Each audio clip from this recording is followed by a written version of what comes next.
के नेपाल र भारतको सामान मलेसियामा पाउँछ त? धेरैजनाले सोच्नु भएको होला। अब म यहाँ हेराउन गइरहेछु नेपाल र भारत जस्तै कुन कुन सामान चाहिँ मलेसियामा पाउँछ कि पाउँदैन।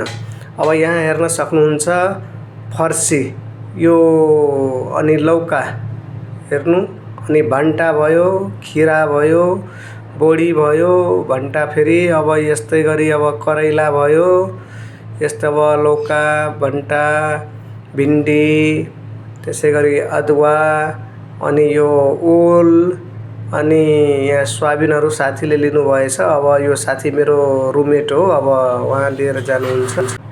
त्यसै गरी अब यहाँ सम्पूर्ण सामानहरू साथी लिइसक्नु भएछ। अब यहाँ हेर्नु, अझै लिँदै हुनुहुन्छ। दालहरूको आइटम जति पनि छ चामलहरूको त्यो चाहिँ एक ठाउँमा छुट्याएर राख्नुभएछ खुर्सानीहरू, किनकि डिस्प्ले गरेछ के सबै सामानहरू हेर्ने गरी कुन कुन सामान पाउँछ कुन कुन सामान पाउँदैन। यहाँ बिस्किटहरूको लाइन, यहाँ साबुनहरूको, कोलगेटहरूको, त्यसै गरी तेलहरू सबै चाहिँ कहाँ कहाँको छ भन्दाखेरि सेम्पूहरू भयो, हेर्नुहोस् यहाँ कति साबुनहरू सबै थोक छ यहाँ। त्यसै गरी सरफ भयो, अब चामलको बोराहरू भयो, त्यसै गरी अब यहाँ भाँडाकुँडा पनि राख्नुभएछ यो पसलमा। यही एउटा किराना पसल जस्तै छ तर सबै सामानहरू चाहिँ यहाँ सफा गर्ने। अब यो पानीको बोतलहरू यो भित्रीको भागहरू हो। कोको कोलाहरू, पेप्सीहरू पनि छ यहाँ भित्रतिर। त्यसै गरी अब यहाँ रेड बुलहरू भयो। अब रेड बुलहरू जस्तै अब यहाँहरू चप्पलहरू पनि राख्नुभएछ साथीहरू। चप्पलहरू पनि यहाँ छ सानो सानो बच्चाको लागि।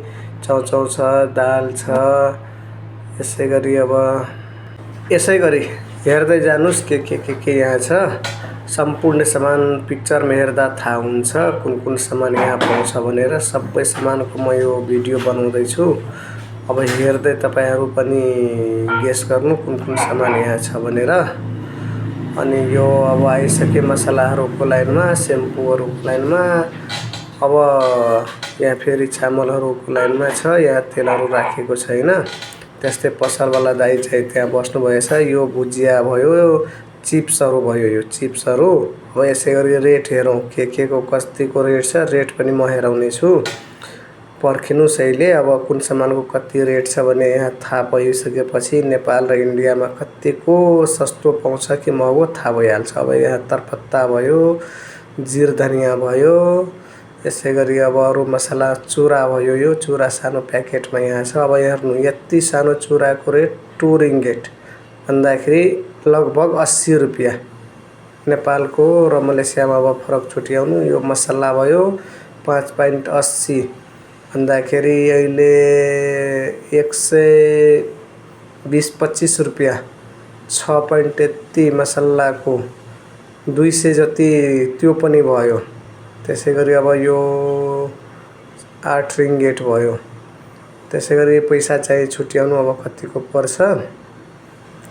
यो अब यहाँ मसलाहरूको यो पनि त्यस्तै महँगो 3 रिङ्गेट हो। त्यसै गरी अब यहाँ मसलाहरू त्यो पिसेर मसिनबाट राखेको त्यो मसलाहरू यो हो। आफै बनाएर पिसेर यहाँ प्याकिङ गरेर राखेछ। जिर हेर्नु 2 ग्राम 70, यति सानो प्याकेटको 70 रुपियाँ नेपाली है। म नेपाली रेट कन्भर्ट गरेर यो चाहिँ तिल थियो 70 रुपियाँ, 35 रुपियाँ। 1 रिङ्गेट बराबर 38 छ अहिले। 2 रिङ्गेट यो पचफर्ना। त्यसै गरी अब अरू मसलाहरू पनि हेराउँदैछु साथीहरू। यहाँ अब के हो यो भन्दाखेरि खुर्सानी 1.50 सानो खुर्सानी छ। अब त्यसको 1.50 रुपियाँ जति पर्यो। दाल हेर्नुहोस् 3.5 भन्दाखेरि 100 भन्दा माथि पर्यो त्यो दालको प्याकेटको। त्यसै गरी अब इलाइचीको हेर्नु लगभग 100 रुपियाँ जतिको त्यो इलाइची, 90 रुपियाँ जतिको त्यो इलाइची। अब यो मसला भयो 150 जतिको, यो 150 न 250 जतिको त्यो मसलाको प्याकेट थियो। यस्तै अब कोकोलाहरूको पनि यहाँ छ।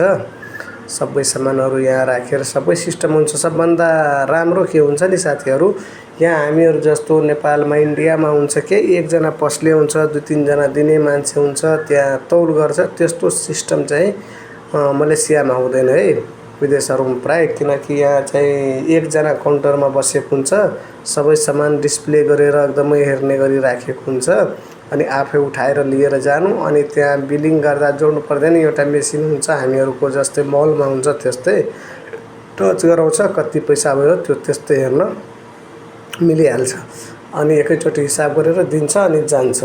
त्यही भएर यहाँ एकजनाले पनि एकदमै ठुलो होलसेलहरू छ भने एकजनाले मात्रै चलाउँछ यहाँ के साथीहरू।